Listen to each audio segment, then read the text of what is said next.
Hey, what's going on, everybody? It is Slash687 here, back at it again for the first time in 1 month. It came to my attention that it's just been way too long.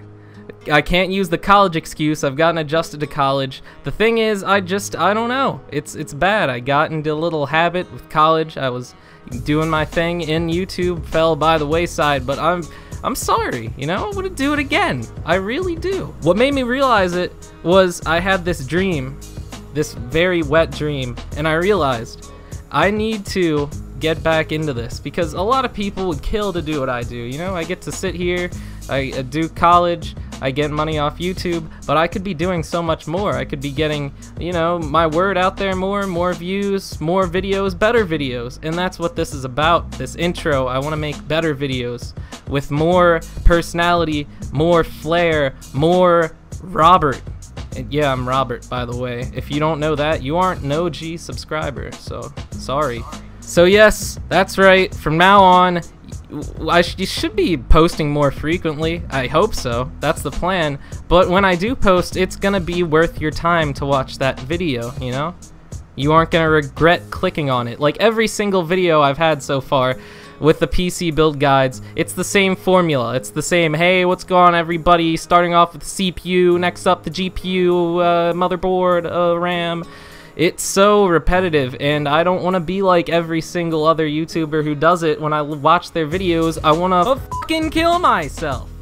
So I've realized I need to change it up. I need to find a way to differentiate myself, and that starts now. That starts today, ladies and gentlemen. Slash687, the change we need, 2016. Anyway, top 5 GPUs, starting off with the first, just kidding, the first GPU on my list of the top 5 GPUs is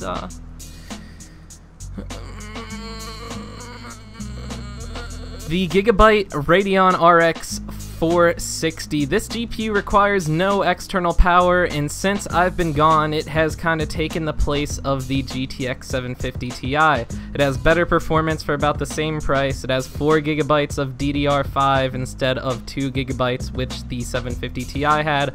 Overall, you're getting better performance, more VRAM, and you know, it's just a step up from the 750 Ti, and it's gonna work great in those $200, $300 PCs that you just take an old used computer and upgrade it with. This thing would be great for a build like that, and it's 15% off on Newegg right now. You get it for about $110. It's a great deal for a low-end PC. You can't beat this card.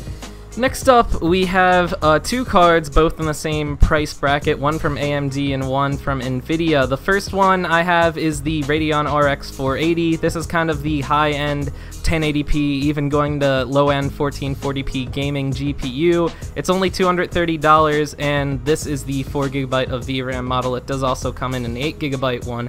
However, for your money, $230, you really can't beat this GPU unless you talk about the other card, which I have here. But for the price, like I said, $230 for high-end 1080p gaming. It's very good time to be a PC gamer. And like I said, for that cheap, to be able to get a GPU that performs that well, and most people still have 1080p monitors, so this is a great GPU right here. The other GPU I have is the Gigabyte GeForce GTX 1060. This GPU is a little bit cheaper than the RX 480 at only $200, has 3 gigabytes of VRAM, and it's the same story here, high-end 1080p, entry-level 1440p gaming. It is VR ready, and so is the RX 480, I forgot to mention. So you can kind of dip your toe into VR if you want to. However, this isn't going to give you the most premium VR experience you can imagine. But for the price, $200 to be able to play high-end 1080p games, this is a very good GPU for you mid-tier PC gamers. The next GPU I have is the Gigabyte GeForce GTX 1070. This is one of the best high-end GPUs you can get for the money right now. 8 gigabytes of GDDR5.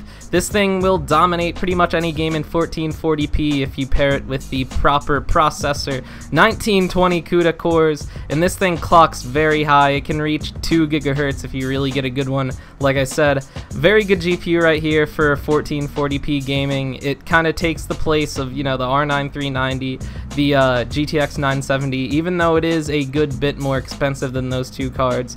The extra $70 compared to the last generation is definitely worth it here. You're getting a ton of performance. It's the top of the line right now. It is the EVGA GeForce GTX 1080. This here is the super clocked edition. EVGA has changed their ACX cooler design. In my opinion, it looks very, very nice in this case. You have the nice GeForce logo. You have, you know, overall it looks a lot more kind of rough, and it looks just very hefty, metallic, sturdy. I love the new design of the cooler.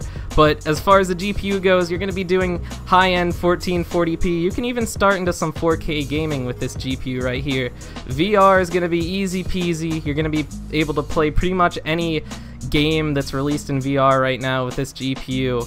And for about $650, you're getting a monster of a GPU here. Can't recommend it more. Great GPU. GTX 1080, very low power consumption, just amazing technology as a whole right here. Well, that's it. Like, comment, subscribe. Hope you enjoyed. Bye-bye. Links to the parts are in the description. Amazon associate links, you use those and I get a kickback and it helps out the channel. See y'all later. Have a great day. Peace.